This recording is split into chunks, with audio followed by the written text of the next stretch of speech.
नमस्कार, न्यूज 18 उत्तर प्रदेश उत्तराखंड देख रहे हैं आप और मैं हूं आपके साथ स्वाति शुक्ला। शुरुआत करेंगे स्पेशल 88 की।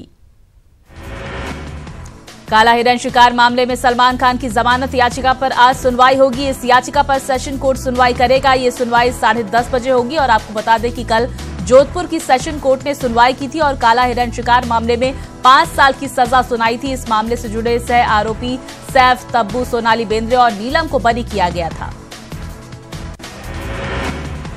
अयोध्या विवाद मामले पर आज सुप्रीम कोर्ट में अहम सुनवाई है। इस दौरान 2010 में इलाहाबाद कोर्ट के फैसले के खिलाफ की गई अपील पर बहस होगी, जिसमें कोर्ट ने अयोध्या को 3 हिस्से में बांटने का रास्ता बताया गया था। यूपी सरकार ने बिजली का निजीकरण करने के मामले में एक बार फिर यू टर्न लिया है। सीएम योगी ने अपना निर्णय वापस ले लिया है। 7 जिलों में बिजली बका निजीकरण किया गया था और वहां पर जिसके विरोध में कर्मचारियों ने हड़ताल की थी, जिसके बाद सीएम योगी ने बिजली विभाग के कर्मचारियों के संगठन से मुलाकात के बाद अपना फैसला वापस लिया। बिजली विभाग के कर्मचारी निजीकरण का लगातार विरोध कर रहे थे। मुरादाबाद में बिजली विभाग के कर्मचारियों ने आतिशबाजी की है। बिजली विभाग के निजीकरण का कर्मचारियों के द्वारा विरोध के बाद सरकार ने फैसले से यू टर्न ले लिया, जिसके बाद कर्मचारियों ने खुशी जाहिर करते हुए आतिशबाजी की और सरकार के फैसले का स्वागत किया। सोनभद्र के रॉबर्ट्सगंज से बीजेपी सांसद छोटेलाल ने पीएम मोदी को पत्र लिखा है। उन्होंने आरोप लगाया है कि जिले के आला अधिकारी उत्पीड़न कर रहे हैं, उन्हें इंसाफ नहीं मिल रहा है। छोटेलाल ने सरकार और संगठन के बड़े नेताओं की शिकायत की है। कानपुर के कारोबारी विक्रम कोठारी की मुश्किलें कम होने का नाम नहीं ले रही हैं। सीबीआई की सीरियस इन्वेस्टिगेशन विंग ने 2 दिन तक रोटोमैक ग्रुप के मालिक विक्रम कोठारी के ठिकानों को फिर से खंगाला और दस्तावेजों की छानबीन की। इसके साथ ही सीबीआई ने कुछ बैंक के अधिकारियों से भी पूछताछ की। सूत्रों की माने तो अफसर कुछ दस्तावेज अपने साथ भी लेकर गए थे। जानकारी के मुताबिक Rotomac global private limited company के नाम से विदेश में हुए व्यापार में गड़बड़ियां पाई गई हैं। विक्रम कोठारी की ग्लोबल प्राइवेट कंपनी का माल रोड स्थित ऑफिस लिक्विडेटर के कब्जे में है। 2 अप्रैल को मेरठ में हुए बवाल के मामले में मेरठ की मेयर भी जांच के दायरे में आ गई है। मेरठ पुलिस इस बात की जांच कर रही है कि कहीं दंगा फैलाने में उनका हाथ तो नहीं। न्यूज 18 ने इन आरोपों पर खुद मेरठ की मेयर सुनीता वर्मा से बात की। सुनीता वर्मा ने कहा है कि जो आरोप लगाए गए हैं वो निराधार और झूठे हैं। बुलंदशहर में पुलिस और बदमाशों के बीच मुठभेड़ हो गई है। इस मुठभेड़ में 25,000 का इनामी बदमाश राहुल को गोली लगी है और इससे घायल बदमाश राहुल को अस्पताल में भर्ती कराया गया है, जबकि इस दौरान दूसरा साथी फरार होने में कामयाब हो गया। बताया जा रहा है कि बुलंदशहर में 24 घंटे के अंदर ये दूसरी मुठभेड़ थी। ये मुठभेड़ पोंडरी पुलिया के पास हुई। गाजियाबाद के कविनगर थाना क्षेत्र के डायमंड फ्लाईओवर के पास चलती कार में अचानक आग लग गई। आग लगने से हड़कंप मच गया। ड्राइवर किसी तरह कार से कूदकर अपनी जान उसने बचाई, लेकिन कार धू कर जलने लगी। बताया जा रहा है कि ड्राइवर ने आग लगने की सूचना दमकल विभाग को दी, जिसके बाद मौके पर पहुंची दमकल विभाग की गाड़ियों ने आग पर काबू पाया, लेकिन तब तक कार जल गई थी। गोरखपुर में पुलिस कस्टडी में खड़े ट्रकों में संदिग्ध परिस्थितियों में आग लग गई है और मामला बड़हलगंज थाना क्षेत्र के जोहरा अस्पताल के पास का है। ट्रकों में आग लगने से इलाके में हड़कंप मच गया है। आग लगने की तस्वीरें देखने के लिए लोगों की भीड़ भी देखने को मिली, लेकिन तीनों ट्रक जलकर राख हो गए। बताया जा रहा है कि लोगों की मदद से आग पर काबू पाया गया। जिन ट्रकों में आग लगी है उन ट्रकों के नंबर प्लेट और चेसिस नंबर में अंतर बताया गया है, जिसके बाद पुलिस ने ट्रकों को जब्त कर लिया था। लेकिन इस संदिग्ध आग लगने से सवाल उठने लगे हैं। फिलहाल पुलिस मामले की जांच में जुट गई है। शामली में शॉर्ट सर्किट से दुकान में आग लग गई। आग इतनी भीषण थी कि कुछ ही देर में दुकान में रखा सामान जलकर राख हो गया। इस आग की सूचना मिलते ही दमकल की गाड़ियां मौके पर पहुंची और आग पर काबू पाया। इस आग से लाखों का नुकसान हुआ है, जिसको लेकर दुकानदार परेशान है। परिजनों का रो कर बुरा हाल है। बागपत में डिप्टी सीएम केशव प्रसाद मौर्य के दौरे का अनोखा विरोध देखने को मिला। डिप्टी सीएम के दौरे से पहले एक पूर्व फौजी अपने चेहरे पर कालिक पोतकर तहसील पहुंचा और डिप्टी सीएम के दौरे का विरोध किया। महर्षि कश्यप जयंती की छुट्टी प्रदेश सरकार द्वारा निरस्त करने से नाराज पूर्व फौजी सुभाष कश्यप ने मुंह पर कालिक पोतकर विरोध जताया। पूर्व फौजी ने मांग की कि जब तक सरकार महर्षि कश्यप जयंती बहाल नहीं करती तब तक डिप्टी सीएम को बागपत आकर महर्षि कश्यप जयंती नहीं मनानी चाहिए। तहसीलदार बड़ौद को पूर्व फौजी ने अपनी मांग संबंधी ज्ञापन भी सौंपा। यूपी जल्द ही बॉलीवुड का पसंदीदा डेस्टिनेशन होगा। प्रदेश सरकार फिल्म इंडस्ट्री के लिए जल्द नई आकर्षित नीति लेकर आई है और जो यूपी में फिल्म उद्योग को बढ़ावा देगी। प्रदेश के औद्योगिक विकास मंत्री सतीश महाना ने लखनऊ में सीएमएस के बाल फिल्म महोत्सव के उद्घाटन के मौके पर कहा है कि इन्वेस्टर्स समिट के बाद सरकार के पास फिल्म इंडस्ट्री से 16 प्रस्ताव आ चुके हैं जिन पर विचार किया जा रहा है। सरकार इस रिस्पांस को देखते हुए जल्द ही फिल्म नीति लागू करेगी। कौशाम्बी में बड़ा हादसा होते होते बचा जब उप मुख्यमंत्री दिनेश शर्मा के काफिले में चल रही गाड़ियां आपस में टकरा गई। दरअसल कौशाम्बी महोत्सव में शिरकत करने के लिए दिनेश शर्मा वापस जा रहे थे और उसी समय मंझनपुर कोतवाली के सामने दो गाड़ियों में जबरदस्त टक्कर हो गई। प्रदेश में योगी सरकार बनते ही अयोध्या और फैजाबाद नगर पालिका को मिलाकर अयोध्या नगर निगम बना दिया गया और इसी तर्ज पर फैजाबाद जिले का नाम अयोध्या करने की मांग तेज हो गई है। अयोध्या के संतों ने मांग की है कि फैजाबाद जिले का नाम बदलकर अयोध्या रख दिया जाए, जिससे पहले भी कई सरकारों में फैजाबाद का नाम बदलने की मांग की गई थी। हरदोई में बीजेपी और सरकारी डॉक्टर्स के बीच तलवारें खिंच गई हैं। दरअसल मेडिकल बनवाने के नाम पर 15,000 लेने के आरोप में भाजपा जिलाध्यक्ष की शिकायत पर पुलिस ने एक सीनियर डॉक्टर और 2 स्वास्थ्य कर्मियों को पकड़कर कोतवाली वो लेकर गई और इस बात से नाराज डॉक्टर्स ने एसपी से मिलकर बीजेपी जिलाध्यक्ष समेत 1 दर्जन लोगों के खिलाफ तहरीर देते हुए केस दर्ज करने की मांग की है और इसके साथ ही डॉक्टर्स ने बीजेपी जिलाध्यक्ष और उनके साथियों पर डॉक्टर्स से मारपीट का आरोप भी लगाया है। इलाहाबाद विश्वविद्यालय में बेखौफ बदमाशों ने क्लास के अंदर छात्र को गोली मार दी। घटना के बाद क्लासरूम में अफरा तफरी मच गई, जिसका फायदा उठाकर हमलावर मौके से फरार हो गया। गोली लगने से घायल छात्र को इलाज के लिए अस्पताल में भर्ती कराया गया है। सूचना पर पहुंची पुलिस सीसीटीवी फुटेज के आधार पर आरोपी की पहचान में जुट गई है, लेकिन बड़ा सवाल यह है कि इलाहाबाद यूनिवर्सिटी में हमलावर कैसे हथियार लेकर दाखिल हो गया और विश्वविद्यालय की सुरक्षा में लगे पुलिसकर्मी क्या कर रहे थे। मैनपुरी में कोर्ट में गवाही देने जा रही महिला की दिन दहाड़े बाइक सवार बदमाशों ने गोली मारकर हत्या कर दी। बता दें कि मृतक भावना अपने ही पति की हत्या में चश्मदीद गवाह थी। साल 2015 में महिला के पति की गोली मारकर हत्या कर दी गई थी। फिलहाल इस हत्या के बाद पुलिस मामले की जांच में जुट गई है। राजधानी लखनऊ में बुजुर्ग की सुरक्षा भगवान भरोसे है। मड़ियाओं में हथियारबंद बदमाशों ने रिटायर्ड बैंक मैनेजर और उसकी पत्नी को घर में बंधक बनाकर लूटपाट की। लूटपाट के दौरान बदमाशों ने मैनेजर की पत्नी के साथ मारपीट भी की और इस दौरान बदमाश घर में रखे 25,000 रुपए और जेवर लेकर फरार हो गए। बदमाशों के जाने के बाद पत्नी ने पति के हाथ पैर खोले और पुलिस को इसकी सूचना दी। फिलहाल पुलिस मामले की जांच कर रही है। नोएडा के सेक्टर 18 में गुरुवार को दिन दहाड़े बाइक सवार बदमाशों ने हथियार के बल पर कपड़ा व्यापारी की पत्नी से 8 लाख रुपए लूट लिए। महिला बैंक से पैसे लेकर निकाल कर वो जा रही थी और सूचना पर पहुंची पुलिस मामले की जांच में जुट गई है।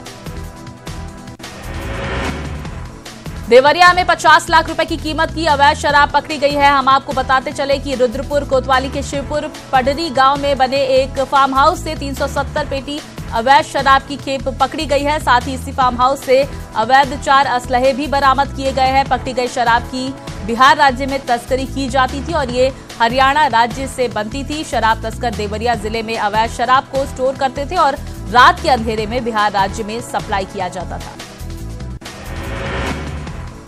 नोएडा के स्टेप बाय स्टेप स्कूल में फूड पॉइजनिंग मामले में डीएम के आदेश पर एफआईआर दर्ज हुई है। सिटी मजिस्ट्रेट ने एक्सप्रेस वे थाने पर स्कूल प्रबंधन के खिलाफ एफआईआर दर्ज कराई है। स्कूल में फूड पॉइजनिंग के चलते करीब 15 बच्चे बीमार हो गए थे। अपोलो और मैक्स हॉस्पिटल से डॉक्टर्स को बुलाकर स्कूल में ही आनन फानन में उनका उपचार कराया गया। गंभीर हालत को देखते हुए 4 बच्चों को जेपी अस्पताल में रेफर किया गया है। घटना के बाद से स्कूल प्रबंधन मामले में लगातार लीपापोती कर रहा है। मेरठ के जिला पूर्ति दफ्तर में पूर्ति निरीक्षक के पद पर तैनात धर्मेंद्र वर्मा को 20,000 की रिश्वत लेते हुए रंगे हाथों एंटी करप्शन की टीम ने गिरफ्तार किया है। वहीं पीड़ित राशन डीलर का कहना है कि पूर्ति निरीक्षक उससे रिपोर्ट लगाने की एवज में 4 महीने से 20,000 की वसूली कर रहा था। आरोप है कि रिपोर्ट लगाने की एवज में राशन डीलर वसूली करता था। रायबरेली में खाकी का रौद्र रूप देखने को मिला। आरोप है कि कोतवाल ने मासूम बच्चे को चौराहे पर वहां पर डंडे से पीटा। इस पिटाई की तस्वीरें कैमरे में कैद हो गई है। ये आरोप लालगंज के कोतवाल पर लगा है। फिलहाल इन तस्वीरों के बाद पुलिस मामले की जांच कर रही है और अब सवाल उठ रहा है कि क्या पुलिस वाले किसी को भी मार सकते हैं, जबकि पुलिस वालों में मारपीट का अधिकार उनको नहीं दिया गया है। तो फिर मासूम के साथ किस हक के साथ कोतवाल ने मारपीट की है, वो भी सार्वजनिक जगह पर। ललितपुर में एक दलित महिला को पेड़ से बांधकर निर्वस्त्र कर पीटने का मामला सामने आया है। महिला का कसूर सिर्फ इतना था कि उसने दबंगों से उसके पति को शराब ना पिलाए जाने और ब्याज पर रुपए उधार न देने की बात कही थी। सदर कोतवाली के रघुनाथपुरा गांव का ये पूरा मामला है। महिला को पिटता देख उसकी नाबालिग बच्ची वहां पर उसको बचाने के लिए आई तो दबंगों ने उसे भी नहीं बख्शा और उसकी भी पिटाई कर दी। वहीं पीड़िता की शिकायत के आधार पर पुलिस ने आरोपियों के खिलाफ केस दर्ज कर कार्रवाई शुरू कर दी है। सिद्धार्थनगर में एक बार फिर दारोगा की पिटाई का वीडियो वायरल हुआ है। मामूली कहासुनी को लेकर नशेड़ियों ने दारोगा की पिटाई कर दी। इतना ही नहीं, इन लोगों ने भरी पब्लिक के बीच पुलिसकर्मियों के साथ गाली गलौज भी की। पिटाई का वीडियो 2 दिन पुराना बताया जा रहा है और आपको बता दें कि इससे पहले 2 दारोगाओं का वीडियो का जो है वो भी वायरल हो चुका है। बड़ा सवाल ये है कि जो पुलिस अपनी ही सुरक्षा नहीं कर सकती, वो जनता की सुरक्षा कैसे करेगी। इटावा जिले के बलरई थाने के एक दारोगा का वीडियो सामने आया है। दारोगा लोगों को हड़काते हुए दिखाई दे रहा है और इस दौरान दारोगा साहब ये कहते हुए पाए गए कि हम किसी से भी नहीं डरते, चाहे वो देश का पीएम हो या फिर सीएम। जो आदेश लेकर आओगे वो पहले दारोगा सुनील तिवारी देखेगा, तब आगे काम होगा। दबंग दारोगा पर आरोप है कि दारोगा खाकी का रौब आम जनता को भी दिखाता है और लोगों से धन उगाही करता है। फिलहाल इस वीडियो के सामने आने के बाद एसएसपी ने संज्ञान लेकर दारोगा को लाइन हाजिर कर दिया और पूरे मामले की जांच के आदेश दे दिए। लखनऊ निगोहा में नाबालिग से दरिंदगी करने का मामला सामने आया है, जहां नाबालिग लड़की से पड़ोस के गांव के युवक ने दुष्कर्म किया। विरोध करने पर लड़की पर आरोपी ने कुल्हाड़ी से कई वार किए। परिजनों की शिकायत पर पुलिस ने मुकदमा दर्ज कर लिया है। फिलहाल पीड़ित अस्पताल में भर्ती है और पुलिस आरोपियों की तलाश कर रही है। बदायूं में रेप पीड़िता के परिजनों ने पुलिस पर आरोपियों को बचाने का आरोप लगाया है। परिजनों का आरोप है कि पुलिस ने रेप के मामले में छेड़खानी का मामला दर्ज किया है। यही नहीं, पुलिस आरोपियों की तरफ से पीड़ित पक्ष पर समझौते का दबाव बना रही है। मामला जिले के सहसवान क्षेत्र का है, जहां युवती को 3 दिनों तक बंधक बनाकर उसके साथ 3 लोगों ने गैंगरेप किया था। अप्रैल माह में शुरू हो रहे यूपी बोर्ड के 2018-19 शैक्षणिक सत्र से पूरे प्रदेश में एनसीईआरटी के पैटर्न की किताबें पहुंचने लगी हैं। यूपी बोर्ड की सचिव नीना श्रीवास्तव के मुताबिक अब तक प्रदेश के 50 जिलों में ये किताबें पहुंच गई हैं और जल्द ही खुले बाजार में छात्र छात्राओं के लिए भी ये किताबें उपलब्ध हो जाएंगी। बताया जा रहा है कि सूबे की 50 जिलों में एनसीईआरटी की पुस्तकें उपलब्ध करा दी गई हैं। जल्द ही अन्य जिलों में भी किताबें उपलब्ध करा दी जाएंगी। जगह जगह मूर्तियां तोड़े जाने के मामले को देखते हुए लखनऊ में बाबा साहेब भीमराव अंबेडकर विश्वविद्यालय में डॉक्टर अंबेडकर की मूर्तियों की सुरक्षा बढ़ा दी गई है। विश्वविद्यालय प्रशासन ने परिसर में लगी बाबा साहेब की मूर्तियों को लोहे के जाल से कवर कराने के साथ ही वहां सुरक्षा गार्ड तैनात कर दिया है। इसके साथ ही सीसीटीवी कैमरों से इसकी निगरानी हो रही है। अगर आपको कचहरी घूमने का चस्का है और आप वकील नहीं है तो आप सावधान रहिएगा, क्योंकि कानपुर कचहरी में अब फर्जी वकील घूम नहीं पाएंगे और वकीलों के आईडी अकाउंट को आधार कार्ड से लिंक किया जा रहा है। इससे फर्जी वकीलों की शिनाख्त होने के साथ ही वकालत का रजिस्ट्रेशन कराकर दूसरे काम करने वाले वकीलों की भी पहचान होगी। और बार एसोसिएशन का दावा है कि देश भर में कानपुर पहला ऐसा बार एसोसिएशन होगा जहां इस तरह की व्यवस्थाएं की जा रही है।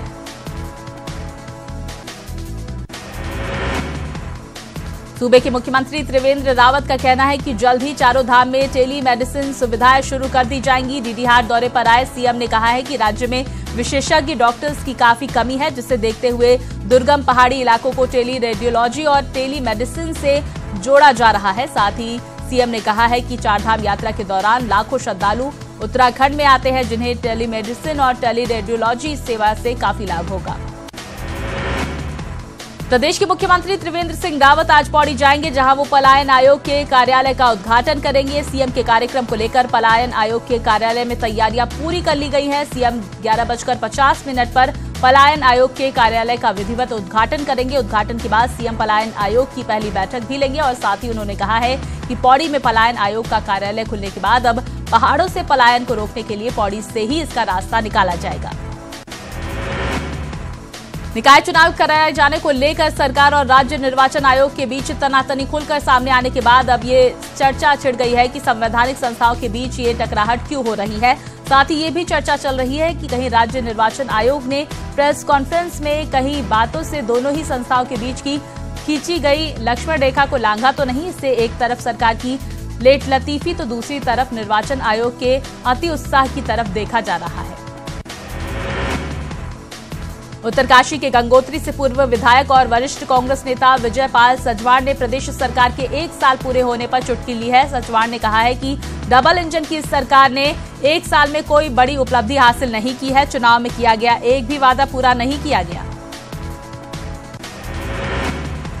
नगर निकाय चुनावों की तारीख भले ही तय न हो पाई हो, पर नैनीताल बीजेपी में टिकट के बंटवारों की बाढ़ आ गई है। बीजेपी पर्यवेक्षक के सामने 20 से ज्यादा लोगों ने पेश की है दावेदारी। नैनीताल क्लब में नैनीताल प्रभारी पुष्कर सिंध धामी ने सभी कार्यकर्ताओं से बातचीत कर उनको सुना और इस दौरान नैनीताल नगर पालिका के लिए महिला और पुरुष दावेदारों ने अपनी अपनी दावेदारी पेश की।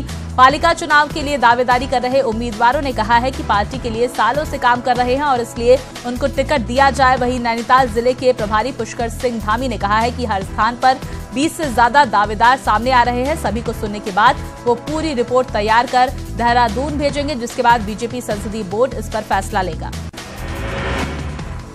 हरिद्वार के भगवानपुर क्षेत्र में विकास कार्य कांग्रेसियों ने विकास कार्य न कराए जाने का आरोप लगाते हुए नाराजगी जताई है। कांग्रेसियों ने कहा है शिलान्यास को कई समय बीत गया है, लेकिन उनका आरोप है कि सरकार बदले की भावना से वहां पर काम कर रही है। लेकिन जब से बीजेपी सरकार राज्य में बनी है और क्षेत्र के विकास कार्यों के पहिए थम गए हैं। आपको बता दें कि भगवानपुर में बस अड्डा, मेडिकल कॉलेज सहित घाट क्षेत्र में कई पुलों के निर्माण कार्य शिलान्यास का वहां पर हो चुका है, लेकिन सरकार की उदासीनता के चलते कार्य आगे नहीं बढ़ रहे हैं।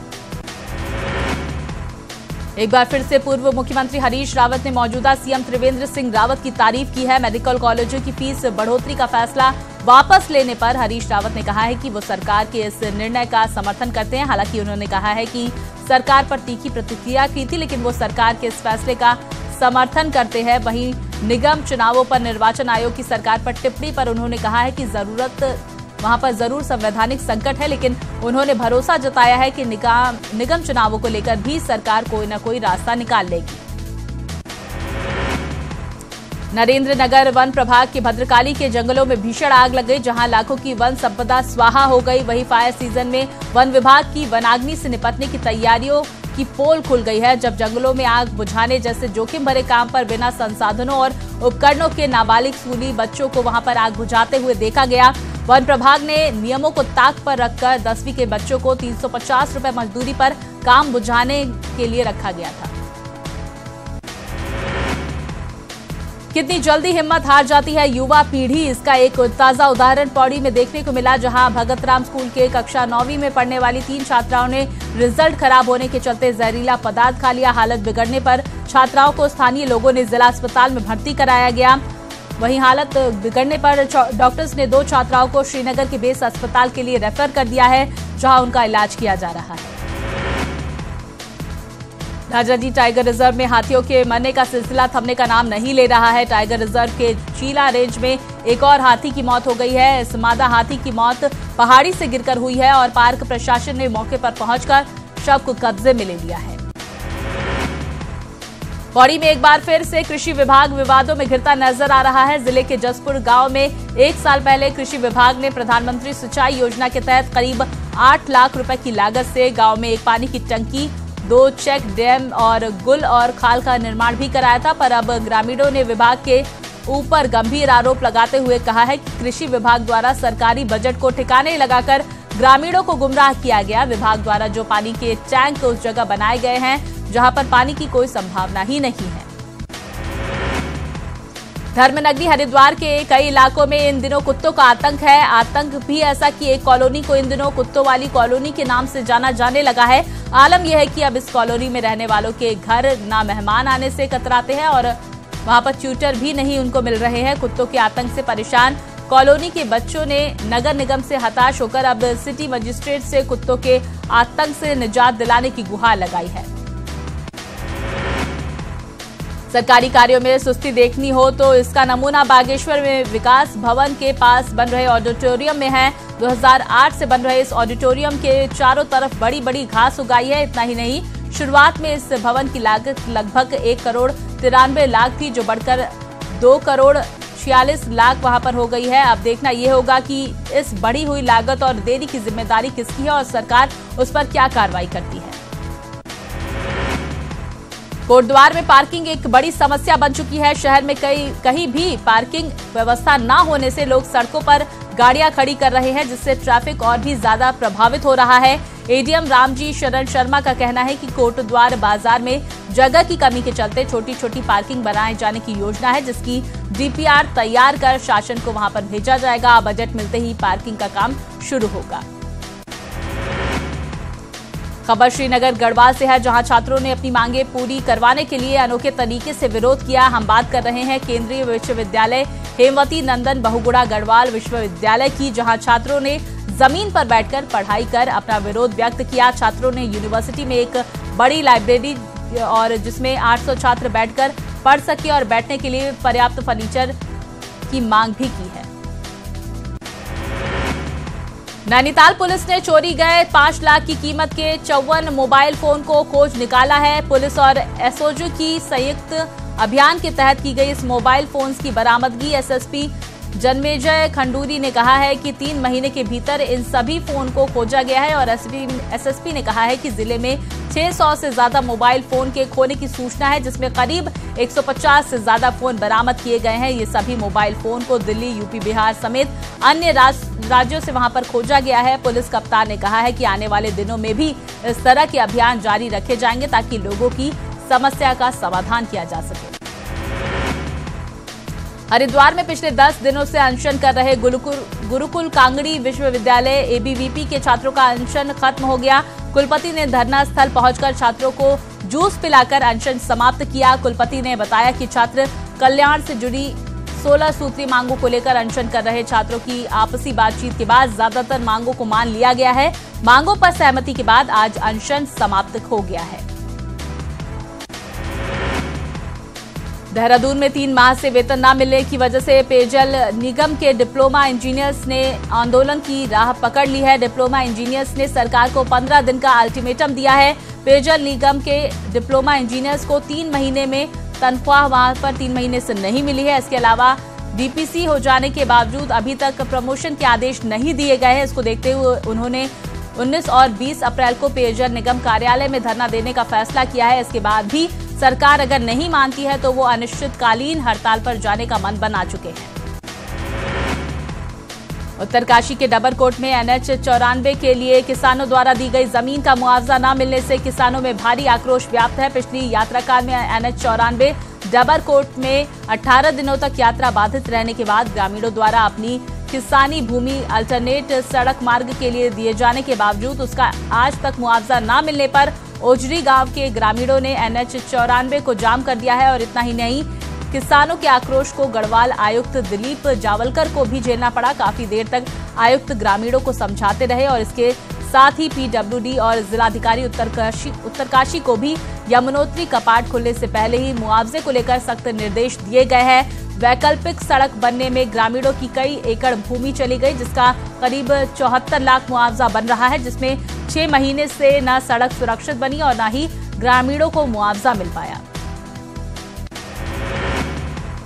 रुड़की नगर निगम सभागार में महर्षि कश्यप की जयंती बड़े धूमधाम से मनाई गई। सैकड़ों की संख्या में शहर और देहात के लोगों ने कार्यक्रम में शिरकत की। वहीं इस दौरान लोगों ने महर्षि कश्यप के बताए हुए रास्ते पर चलने का संकल्प लिया। कार्यक्रम के दौरान हाई स्कूल, इंटरमीडिएट छात्र छात्राओं सहित अन्य क्षेत्रों में बेहतर कार्य करने वालों को भी सम्मानित किया गया।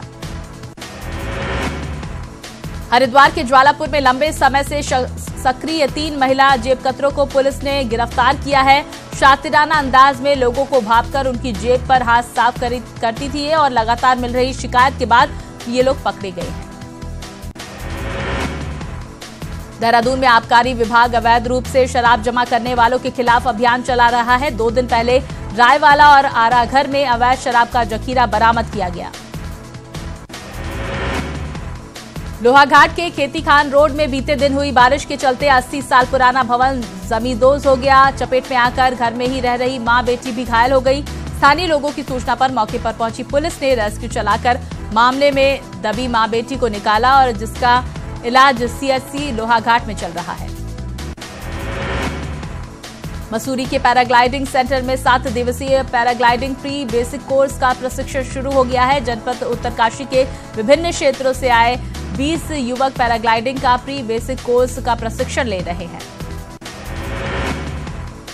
जहां एक तरफ एनसीईआरटी की सस्ती किताबों का निजी स्कूलों में लागू करवाने के लिए अभिभावक जहां राज्य सरकार की सराहना कर रहे हैं, वहीं दूसरी तरफ रुद्रपुर की एसडीएम और शिक्षा विभाग की एक संयुक्त टीम को उस वक्त स्थानीय व्यापारियों के तीखे विरोध का सामना करना पड़ा।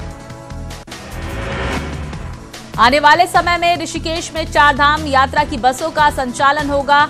मुश्किल चारधाम यात्रा के प्रवेश द्वार तीर्थ नगरी ऋषिकेश में आने वाले समय में चारधाम यात्रा के लिए बसों का संचालन वहां पर मुश्किल हो सकेगा।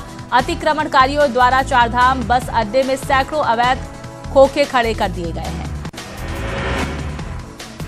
सांस्कृतिक, ऐतिहासिक और पर्यटन नगरी अल्मोड़ा में आर्ट गैलरी की शुरुआत हो गई है। पंडित उदय शंकर नाट्य अकादमी में आज अल्मोड़ा के समृद्ध इतिहास, विशिष्ट व्यक्तियों और विभूतियों के चित्रण की आर्ट गैलरी को शुभारंभ वहां पर किया गया। श्रीनगर गढ़वाल स्थित मेडिकल कॉलेज में आखिरकार लंबे समय बाद कुछ नई मशीनों को खरीद लिया गया है, जबकि कुछ को खरीदने की प्रक्रिया जारी है। इसके साथ साथ पुरानी हो चुकी और खराब हो चुकी सिटी स्कैन समेत अन्य कई मशीनों को खरीदने की कोशिशें की जा रही हैं। रुद्रपुर के अटरिया देवी मंदिर परिसर में लगे ऐतिहासिक अटरिया मेले में उत्तराखंड और यूपी के कई जनपदों के श्रद्धालु भारी संख्या में पहुंच रहे हैं। अटरिया देवी मंदिर भक्तों की अटूट आस्था का केंद्र है। यहां हर वर्ष विराजमान होने वाली माता अटरिया देवी के दर्शन के लिए हजारों की संख्या में लोगों की भीड़ उमड़ती है। आगामी 24 अप्रैल तक चलने वाले इस अटरिया मेले में पुलिस प्रशासन ने भी सुरक्षा व्यवस्था के पुख्ता इंतजाम किए हैं।